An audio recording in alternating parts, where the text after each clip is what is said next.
자, 여러분 잘 오셨습니다. 오늘은요, 족보가 내게 주는 은혜. 족보가 내게 주는 은혜라는 제목으로 말씀을 나누도록 하겠습니다. 문득 그 생각을 해봤습니다. 우리가 지난 여름에 얼마나 더웠습니까? 기억나시죠? 그렇게 뜨거울 수가 없었죠, 그죠? 38, 39, 어떤 날 최장 우리가 39점 몇 도, 거의 40도까지 찍었고, 지금은 또 영하 18도까지 내려갔다면서요, 새벽에. 참 이렇게 우리가 여름에는 언제 겨울이 오나 싶은데 이렇게 뜨겁고, 또 여름엔 이렇게 겨울에는 이렇게 추웠는데, 여러분 한 주 동안 강건하시기를 바랍니다. 자, 여러분, 내게 족보가 주는 은혜라는 제목으로 말씀을 나눌 건데요. 여러분 집에 혹시 족보가 있으십니까? 있으시죠? 네, 대부분이 있으실 겁니다. 저도 지금 부모님 댁에 가면은 당연히 족보가 있고요. 그리고 어렸을 때 우리 할아버지가 이제 생전에 계실 때, 또 큰 댁에 가고 나면은 두꺼운 인동장씨 이렇게 막 있었습니다. 근데요, 할아버지께서, 제가 어렸을 때 이런 적이 있었습니다. 할아버지께서 쭉 이렇게 설명을 막 해주시고, 막 설명이 길고 어려웠었죠, 어린 마음에. 그리고 마지막에 쭉 가서 한자로 쓰여진 제 이름을 딱 가리켰을 때 이게 너무 신기하고 좀 놀라웠던 기억이 있습니다. 내 이름도 있네, 내 이름도 있네. 자, 오늘은요, 성경에 기록된 족보에 관련된 이야기거든요. 성경을 꾸준히 읽으실 것입니다. 우리 성도님들 성경 많이 읽으시더라고요. 제가 오히려 가장 꼴찌 중에 한 명인 것 같아요. 성경을 꾸준히 읽다가 마음을 먹고 단단히 실천하고 꾸준히 읽다가 흔들릴 때가 있어요. 항상 이 부분이 좀 어렵습니다. 언제죠? 누가 누구를 낳고 누가 누구를 낳고 언제 죽었더라, 누가 누구 낳고 언제 죽었더라, 몇 살에 죽었더라. 이거 발음하기도 힘들어요. 이 이름들이 우리 입에는 참 어렵습니다. 그리고 우리 입에 붙지도 않는 그 수십 명, 어쩔 때는 수백 명이 막 등장하고 몇 세에 죽었고, 이거를 외울 수도 없고, 이거 참 어렵습니다. 유대인들의 족보입니다. 구약에도 많이 나오고요, 신약에도, 오늘 본문도 족보지요.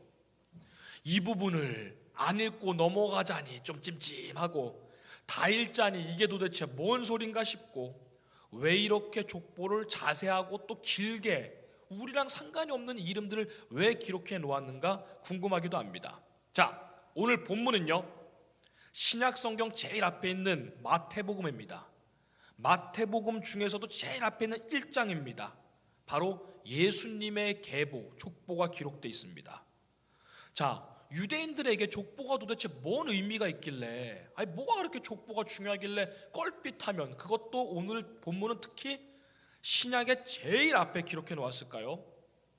여러분, 우리 이걸 하나 기억해 놓으셔야 됩니다. 이 마태는요, 당시 마태복음을 쓸 때, 마태가 마태복음을 썼죠.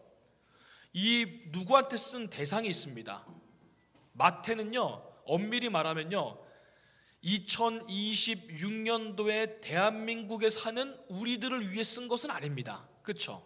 원래 1차적인 목표는요, 마태는요, 유대인들을 위해 쓴 것이었어요. 그 읽는 대상자들이. 그래서요, 마태복음 보면요, 유대인들의 풍습이나 이런 어떤 용어들을 자세히 기록해 놓았지 않습니다. 왜 그런 줄 아시겠죠? 자기들끼리는 다 아니까, 자기들끼리 다 아는 이야기들이니까 아주 자세히 기록해 놓지 않았습니다. 다 아는 사람들이고, 아는 동네고, 아는 이름들이니까. 우리들이야 이 이름들이 어렵죠. 근데 이분들한테는 생소하지가 않습니다. 옛날부터 듣던 이름들입니다. 누구 다윗 알지? 솔로몬, 그 왕 알지? 너무 잘 아는 이야기들입니다. 그리고요, 유대인들은요, 오늘날에도 그런데요, 옛날에는요, 자기 혈통, 핏줄, 그래서 족보 엄청나게 중요시 여겼습니다.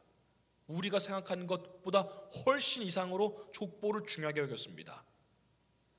바로 이 족보는요, 내가 이런 가문 출신이다, 이겁니다. 내 조상들이 이런 내가 뼈대 있는 가문이야.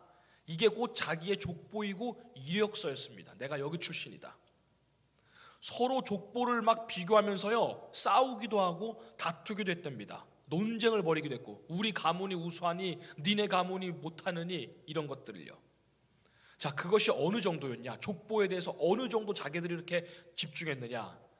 그 사도 바울이 디모데 전서와 디도서에 보면 이런 내용이 있습니다. 어리석은 논쟁과 족보 이야기로 다투지 말아라. 사람들이, 유대인들이 얼마나 족보를 가지고 싸우고 논쟁하고 니네가 낫다 이랬느니 사도 바울이 성경에서까지 디모데 전서와 디도서에서 족보를 가지고 어리석은 논쟁을 그만해라. 복음이 중요하고 하나님의 우리는 아들 딸들인데 누가 낫느니 교회 안에서도 이런 거 갖고 다퉜다는 것입니다. 이거를 그만두어라. 명령까지 했습니다. 자, 그렇다면요, 중요한 게 있습니다. 이 족보가 나랑 무슨 상관이 있느냐, 이게 우리에게 중요하죠. 유대인들의 족보가 아니 나랑 무슨 상관이 있어. 자, 하나님께서요 족보를 마태복음의 제일 앞에 기록해 놓으신 이유가 있습니다. 그리고요 하나님 앞에 분명한 우리에게 주시는 은혜와 사랑과 깨달음이 있습니다. 이것을 통해 오늘 우리에게 주시는 교훈들 한번 살펴보도록 하겠습니다. 먼저 첫째입니다. 함께 보시겠습니다. 시작. 예수님의 족보는 구원을 말하고 있습니다. 한 번 더 읽어보실까요? 오늘 여기가 따뜻해서 그럼 많이 조시는데요. 우리 한 번 더. 이제 설교 시작했는데 벌써 조시면 어떡해요. 자, 한 번 더 읽겠습니다. 시작. 예수님의 족보는 구원을 말하고 있습니다. 아멘. 자, 오늘 신약 성경의 맨 앞에 있는 족보지요. 근데요, 저 앞에 성경의 제일 앞에 구약 창세기에도 족보가 나와 있어요.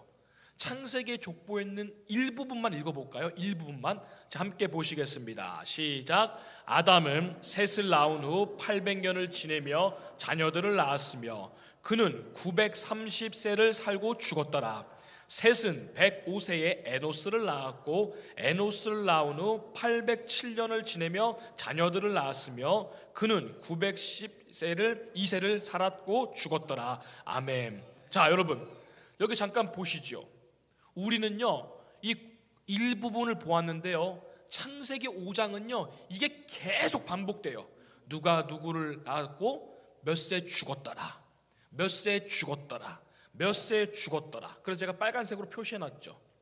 구약 성경의 족보는요 몇 세 죽었더라, 누가 몇 세 죽었더라가 계속 반복됩니다. 무슨 얘기입니까? 우리 중에 그 누구도 죽음을 피할 수는 없다는 겁니다.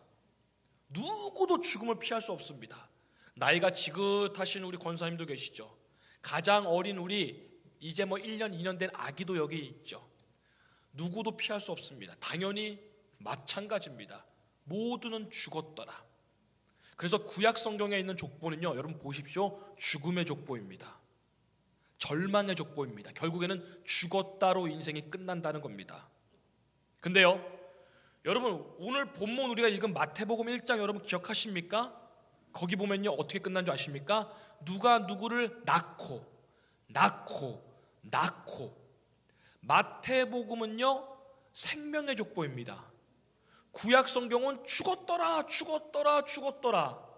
오늘 우리의 본문 마태복음은 낳았더라. 예수님이 오신 신약 성경 신약 시대 이후로는 예수님으로 말미암아 영원한 낳고 생명이 있는 족보라고 말하고 있습니다. 여러분 어떤 사람들이 그럽니다. 많은 사람들이요, 야, 이 세상의 죽음은 끝이지 뭐 더 있어? 영원히 끝이라고 말합니다. 여러분 중에 혹시 그러신 분 혹시 없으시죠? 우리 중에는 에휴 세상의 죽음은 끝이지 뭐. 정말 그렇게 생각하신 분 우리 있어서도 안 되고요. 여러분 정말 잘못된 것입니다. 천국이 어디 있어? 사람들은 말하지요. 지옥이 어디 있어? 야, 요즘 2021년, 2026년 21세기를 살아가는데 무슨 천국이 있고 지옥이 어디 있어? 그거 다 교회에서 겁주려고 하는 거야. 교회 다니게 하려고. 이런 얘기들 하신 분도 있습니다. 여러분 예수님이 말씀하신 요한복음 11장에 이런 말씀 한번 볼까요? 한번 읽어보겠습니다. 시작. 예수께서 이르시되 나는 부활이요 생명이니 나를 믿는 자는 죽어도 살겠고 무릇 살아서 나를 믿는 자는 영원히 죽지 않으리니 이것을 내가 믿느냐. 아멘. 말씀 잠깐 보실까요? 주님이 말씀하십니다. 여기가 끝이 아니라고. 이 세상이 끝이 아니라고 말합니다. 또 다른 세상이 있다라고 말합니다. 거기는 영원히 사는 곳 두 개밖에 없습니다. 천국 아니면 지옥입니다.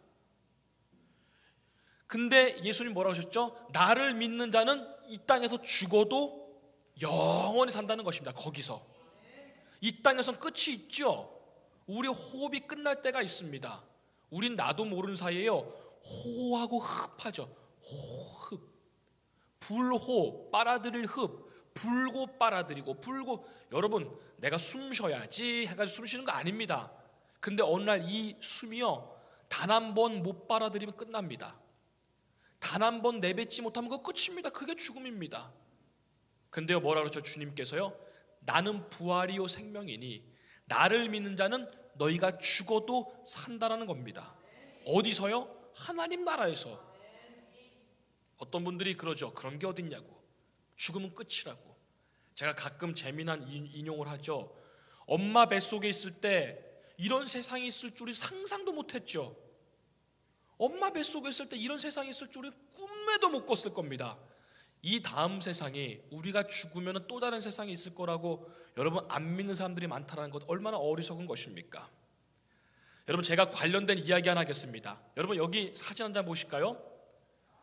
이 사진이 뭔지 아시죠? 가보신 분 계십니까?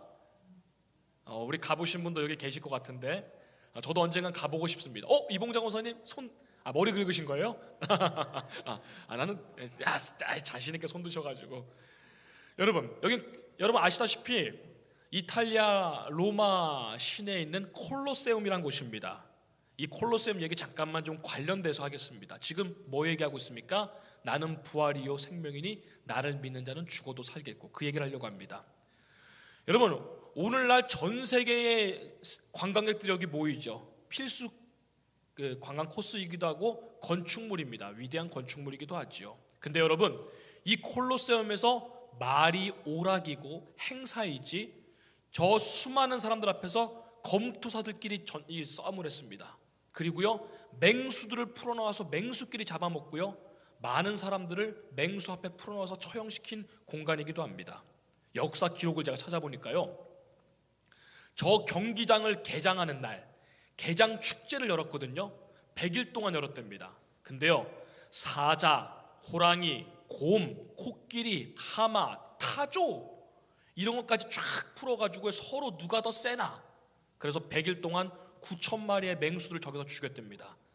사람들은 그걸 보고 환호성을 지르고, 얼마나 잔인하고 폭력적인 경기입니까? 그게 말이 오락이고 말이 행사지요. 자, 동물만 이렇게 한 것도 잔인한데, 저 콜로세움을 443년 동안 경기장으로 썼다고 합니다. 그 400년 동안 40만 명의 사람을 전해서 죽이는 경기장이었습니다. 그리고요, 그 가운데는요, 수많은 그리스도인들 순교자가 있었습니다. 다음 그림 보시죠. 예수님을 믿는다는 이유 하나만으로 그리스도인들을 수십 명씩 풀어버립니다. 같은 공동체에서 잡혀온 사람들, 가족들을 풀어버립니다. 그리고 맹수들을 풀어놓죠. 저 뒤에 보면 사자, 저 뒤에 호랑이, 이런 것들이 대기하고 막 있죠. 그리고 저 안에는 사람들이 몰려 있습니다. 한 이야기를 해드리겠습니다. 어느 날, 그날도 어김없이 저기 뒤에 보면 십자가에 사람들이 불타 있는 걸 보시죠. 십자가에 매달아 놓고 불을 태워서, 기름을 발라서 불을 태워서 로마 시내에 전등처럼 밤에 그렇게 밝혔다고 합니다. 사람들을, 그리스도인들 그렇게 죽인 것이죠. 여러분, 자, 저 가운데 하나 이야기를 해드리겠습니다. 이게 전해져 내려온 이야기인데요, 그리스도인들이 그날도 이렇게 순교를 당합니다. 근데 사자가 저렇게 달려오니, 지금이야 저 장면이지만 그 다음 장면들이 어떻겠습니까? 어린 딸아이가 있었습니다. 우리 저기 있는 어린아이처럼 딸아이가 이렇게 있고 엄마가 꼭 껴안고 있습니다. 딸아이가 얼마나 무섭겠습니까? 큰 개가 쫓아와도 무서운데 사자가 달려오더니, 그리고 그 앞장면들을 봤지 않겠습니까? 다른 분들의 모습을 얼마나 무섭겠습니까? 말로 표현을 못하죠, 그 공포는. 근데요, 딸이 막 소리 치르면서 울기 시작하니까 엄마가 이렇게 말했다고 합니다. 꼭 껴안으면서 딸 얼굴을 이렇게 가리면서, 얘야, 잠깐만 참아. 금방 다시 눈 뜰 거니까. 얘야, 잠깐만 참아. 금방 다시 눈 뜰 거니까. 저는 이 한마디에 우리 그리스도인들의 부활, 그리스도인들의 구원, 그리스도인들의 생명이 다 담겨 있다고 생각합니다. 여러분, 우리 믿는 사람들의 죽음이 이겁니다. 잠깐만 참어. 금방 다시 눈 뜰 거니까. 그게 하나님 나라 천국이죠. 여러분, 예수님을 그리스도로 믿는 사람들은 죽음에서 여러분 벗어나게 됩니다. 죽지만 영원히 죽지 않습니다. 금방 다시 깨어나서 영원한 생명을 누리게 됩니다. 어디서요? 어디서요? 하나님 나라에서. 우리는 더 쉬운 말로 천국이라고 그것을 부르지요. 거기서는요 여러분 영원히 삽니다. 이 땅에서야 길어야 100년이죠 요즘. 그렇죠? 더 기신 분들도 물론 계시고요. 근데 거기는 영원입니다. 영원, 끝이 없습니다. 누가 그런 비유를 하더라고요. 이 땅에서의 삶이 점 하나라면 저곳에서의 삶은 점을 이으면 선이 되잖아요. 그 선이 저 산을 넘을 정도로까지도 끝이 안 난다. 왜요? 영원이니까. 예수님을 그리스도로 받아들이고 믿는 사람들은 여러분 하나님 나라에서 영원히 산다. 거기는요 아프지도 않습니다. 거기는 고통도 없습니다. 거기는 병원 다닐 일도 없습니다. 거기는 무릎 아파서 수술할 일도 없고요. 당뇨약 먹을 필요도 없고요. 그리고요 매일매일 아침마다 병원에 가실 일도 없고요. 거기는 서로 미워하지도 않습니다. 다투지도 않습니다. 이 땅에서는 몇십 년 동안 수고하고 고통당하지만 영원히 끝이 없는 하나님 나라, 거기선 영원히 삽니다. 자 여러분, 지금 제가 무슨 말씀 드립니까? 구약시대 족보는 죽고 예수님이 오신 이후에 예수님을 믿는 사람들 그 이후에는 낳고입니다. 그래서 첫 번째 우리에게 족보가 주는 은혜는요, 족보는 우리에게 구원을 말하고 있는 것입니다. 자, 두 번째 교훈입니다. 함께 보겠습니다. 시작. 예수님의 족보는 은혜와 사랑을 말하고 있습니다. 아멘. 자, 여러분, 예수님의 족보에는요 하나님의 큰 사랑이 담겨 있습니다. 우리는 그냥 보면서 이름들이 어렵고 이게 뭐 그냥 낳고 근데요 여러분, 자 족보 속에는요, 오늘 좀 성경적인 눈치가 있으신 분들은 여러분 혹시 깨달으셨습니까? 오늘 성경에는요 여자들의 이름이 기록되어 있습니다. 그래서 제가 그 구절만 이렇게 뽑은 겁니다.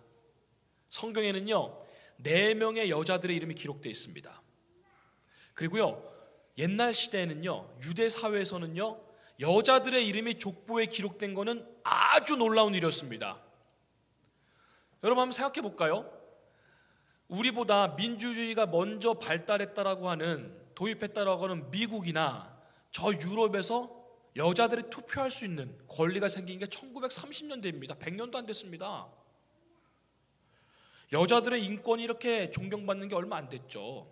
우리나라에는 여러분 족보에 여러분 이름들이 여러분 예전에 있으셨습니까? 여자분들의 족보는 우리나라에도 이름이 쓸 수가 없었습니다. 아주 제한적으로 있었거든요. 누구냐? 공주나 왕실에 있던 사람들, 공주나 옹주들만 족보에 이름 들어갔답니다. 여자들의 이름이 족보에 쓰여진 것도 우리나라도 여러분 최근입니다. 자, 그런데 여러분 유대인들의 족보가 이름이 여자들의 이름이 쓰였다는 것입니다. 그 까다로운 유대인들, 예수님의 족보에 이름들이 오른 이름들 4명의 이름이 있거든요. 다말, 라합, 룻, 그리고 우리아의 아내라고 기록되어 있습니다. 우리아의 아내 이름은 바세바지요.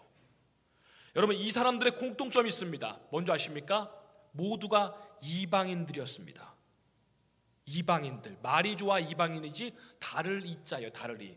우리와는 다른 사람들, 외계인이라고도 영어로 씁니다. 에일리언, 외계인 같은 사람들, 사람 같지도 않은 사람들. 근데 예수님의 족보에 이 사람들의 이름이 딱 기록되어 있습니다.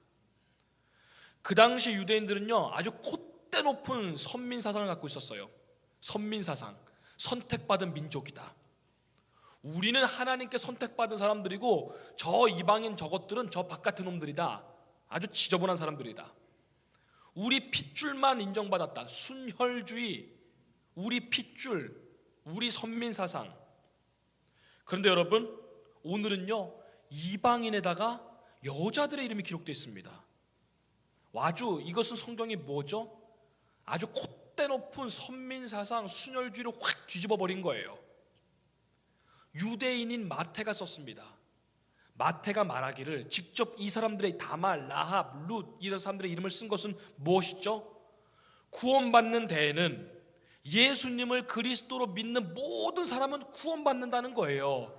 저 이방인들도 아프리카 사람이든 저 아메리카 사람이든 동양인이든 노인이든 어린이든 남자든 여자든 성공했든 실패했든 돈이 많든 있든 학력이 높든 낮든 모든 사람들이 구원받는다는 것을 유대인인 마태가 성경에 딱 기록해 놓은 거예요. 보라는 겁니다. 이 사람들을 보아라. 이분들을 보아라. 이분들도 구원받았고 이분들이 바로 예수님의 조상이시다. 그거는 우리에게 은혜와 사랑을 말하는 것입니다. 자, 여러분 마지막 셋째 보도록 하겠습니다. 자, 함께 읽겠습니다. 시작. 이 족보에는 나의 이름도 있습니다. 자, 다시 한번 이 이름들을 볼까요? 자, 4명의 여인들의 이름, 제가 굳이 쓴 이유를 보시고 한번 잘 화면을 우리 이쪽 화면에 계속 띄워주시기 바랍니다. 자, 다말, 라합, 룻, 우리아의 아내. 그래서 제가 오늘 마태복음 1장, 마태복음 3장, 마태복음 5, 6장, 16장 이렇게 뽑은 이유가 있습니다. 4명의 여자들의 이름, 예수님의 어머니를 빼고요, 이름이 기록되어 있습니다. 자, 여러분 이 이름들 첫 번째 교훈이요, 공통점이 이방인들이라 그랬죠. 당시 사람 취급 안 했던 이방인들. 그리고요, 이 이름들은요, 자세히 보시면 여러분 아시죠? 흠이 아주 많은 사람들입니다. 조상 중에, 만약에 저희 조상 중에 이런 이름이 만약에 있잖아요, 그러면 슬그머니 뺐을 것 같습니다. 왜요? 이분들은요, 오늘날 기준으로도 아주 이상하신 분들입니다. 오늘날 도덕적인 기준으로도 참 민망한 이름들입니다. 근데요, 성경에는요, 이 이름들을 굳이 선명하게 마태복음 제일 앞에 기록해 놓았습니다. 다말, 라합, 룻, 우리아의 아내. 여러분의 어머니나 여러분의 할머니 중에 불륜이나 창녀가 만약에 있다면은, 창녀란 말보다 더 좀 좋은 말이 없을까요? 아니 뭐 성경에 나온 대로 쓰죠. 불륜이나 창녀가 있다면 여러분 당당할 수는 없겠죠. 뭐 아주 숨기고 그럴 필요 없고 그렇겠지만 대놓고 막 자랑할 이름들은 아니었을 것입니다. 다말, 첫 번째 한번 보실까요? 어떤 여인입니까? 유다라는 사람의 큰 며느리였죠. 남편이 먼저 죽었습니다. 그렇다면 유대 관습에 의해서 다른 아들을 맞이해야 됩니다. 유다라는 시아버지의 다른 아들을 맞이해야 됩니다. 그게 유대의 계대 결혼이라고 합니다. 아들을 이어서 낳아야 되거든요. 근데 어떡하죠? 이 시아버지가 아들을 주지 않습니다. 그랬더니 다말이란 저 여인이 이제 창녀로 변장을 하죠. 그래서 시아버지 사이에서 아이를 낳습니다. 그게 바로 베레스와 세라라는 쌍둥이고요, 예수님의 족보에 들어갑니다. 베레스라는 사람이요. 여러분 이게 제가 짧게 얘기를 드렸습니다만, 이게 도대체 무슨 막장 드라마도 이런 막장 시아버지랑 며느리가, 이게 막장 드라마도 이런 막장 드라마가 어디 있고, 이게 참 뭐 자세히 설명하기도 아주 민망한 이야기지요. 근데 성경에는 어김없이 숨김없이 기록해 놨습니다. 다말, 이 여인의 이름이 성경 예수님의 족보에 기록되어 있습니다. 라합은 어떻습니까 여러분? 우리가 잘 알지요. 이방인입니다.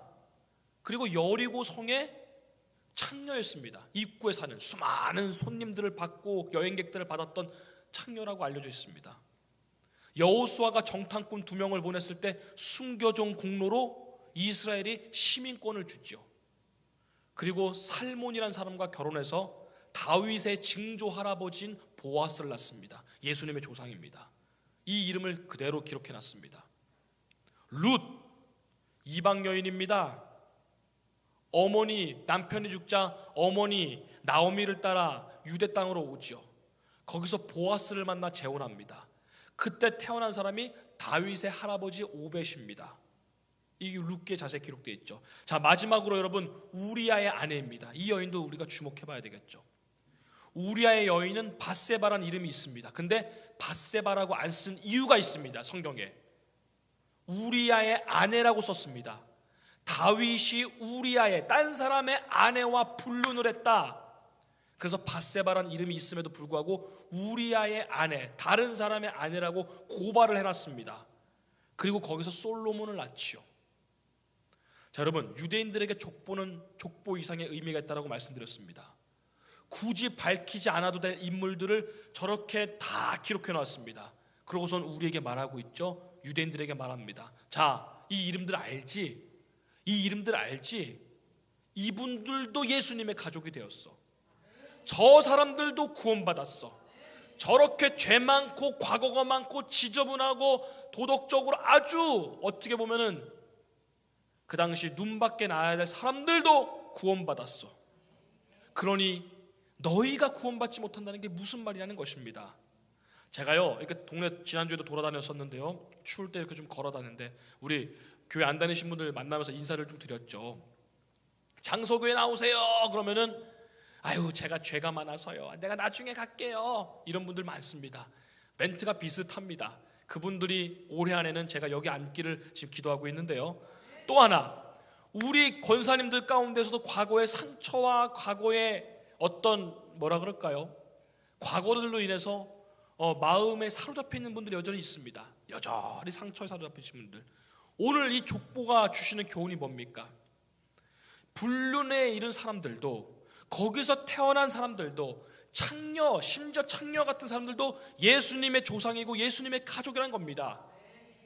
도덕적으로 흠이 많은 사람도 예수 그리스도 이름으로 회개하고 나오면 구원받을 것이고, 왕따도 구원받고, 아웃사이더들도 구원받고, 어떤 중독자들도 구원받고, 문제아도, 창녀든 왕이든 대통령이든 남자든 여자든, 있는 사람도 없는 사람도, 상처가 가득한 어린 시절에 아픔이 있는 사람도, 버림받은 사람도, 지금 웃고 있는 사람도, 지금 울고 있는 사람도, 내 인생이 후회가 돼서 무너질 대로 무너진 사람도, 유대인이든 이방인이든 예수 안에 있으면 다 구원받는다고 오늘 성경은 지금 우리에게 말하고 있는 것입니다. 그걸 말하고 있는 게 바로 이 족보입니다. 이름만 나열된 게 아니라 이 이름들 속에 있는 이야기들을 너희가 알고 있지 않느냐, 너희가 보고 있지 않느냐, 우리에게 주시는 교훈은 이것입니다. 제가 어렸을 때요, 웅변학원 잠깐 다녔거든요. 웅변학원. 그래서 설교가 좀 웅변 같지 않습니까? 잘 배운 건지 못 배운 건지 모르겠습니다. 왜 이렇게 소리를 치는지 모르겠습니다. 웅변에 보면 꼭 이렇게 말하더라고요. 이 연사는 목 놓아 외칩니다. 막 그러면서 막 이랬던 기억이 나는데요. 이 연사는 외칩니다. 막 그런 게 꼭 나오잖아요. 오늘 마태복음이 그걸 말하고 있는 거예요. 이 이름들을 보아라. 다말을 보아라. 라합을 보아라. 룻을 보아라. 이 연사는 외칩니다. 이분들도 구원받았습니다 라고 선포하고 있는 거예요. 자, 여러분, 이제 말씀 정리합니다. 이 이름들 어렵지요. 저도 족보 나오면 구약에서 좀 넘어갑니다. 왜 봐도 모르겠더라고요. 근데요, 발음도 어렵고 딱딱한 내용이지만 많은 것을 담고 있습니다. 그리고요, 많은 것을 우리에게 이야기하고 있습니다. 이분들의 이야기가 우리에게는, 내게는 희망이 되고 은혜가 되기를 주님의 이름으로 축복합니다. 기도하겠습니다. 할렐루야. 하나님 아버지 감사합니다. 다말, 라합, 룻,